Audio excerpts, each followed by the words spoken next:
राम राम बाबूबाई. टोलवरती काम करणारे जे कर्मचारी आहेत का, यांना काय वाटते माहिती आहे का, टोल आपला आहे. टोलचे काही नियम, परत बोलण्याची पद्धत ही सगळे विसरलेत बरं का. आता काय झालं तुम्हाला सांगतो, मुंबईवरून मी खोपोलीच्या टोलला आलो. आपण राईटनं जावा, मधून जावा किंवा लेफ्ट साईडनं जावा, आपण त्यांना पैसे देणं भाग आहे. पैसे दिल्याशिवाय ती का आपल्याला सोडत नाही. ते मी लेफ्ट साईडला गाडी ठेवली बरं का, लाईनला आलो तर पुढे एक 4 व्हीलर होती. 4 व्हीलरच्या पाठीमागं पिकअप होतं आणि पिकअपच्या पाठीमागं आपण होतो. साधारणतः 15 ते 20 मिनिट झालं बरं का, आपण एकाच लाईनला होतो, काय बोललो नव्हतं. आता ह्यांना काय झालं माहिती आहे का, इतका वेळ म्हणून काय विचारलं तरी भांडाई उठते ती लगेच. मी गाडी लेफ्ट साईडला घेऊन लगे पुढे त्या दांडकाळ्याजवळ नेली. दांडकाळ्याजवळ विचारलं, अरे काय झालं, मग इतकी वेळ असते का.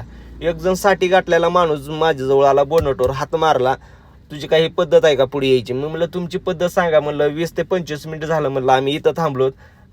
ते काय म्हणतात माहिती आहे का, ह्यांच्या का खिशात हात घालून पैसे घ्यायचेत का. अहो खिशात घाला ना, कुठं घ्यायचं, पुढे घ्या की गाडी. म्हणलं इतक्या वेळा आम्ही पाठीमागं थांबलाव, काय कशासाठी थांबला. म्हणलं ही ट्रकची लाईन आहे. ट्रकची जरी लाईन असली तर काय तुम्ही फुकट सोडायला लागलाव काय.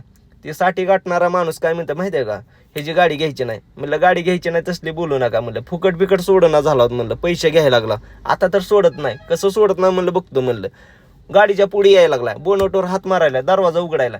म्हणलं तसलं धंदा करू नका. म्हणलं तुमचं काम आहे टोलवरचे पैसे घ्यायचे आणि टोल सोडायचं. म्हणलं आणि सांगा मला, साईडला पण ट्रॉफिक पोलीसवाले होते. पण जर लाईन लागली किंवा इतका वेळ जर कोणी पैसे देत नसेल तर ह्यांनी पण थोडं लक्ष द्यायला पाहिजे का नाही, सांगा बरं.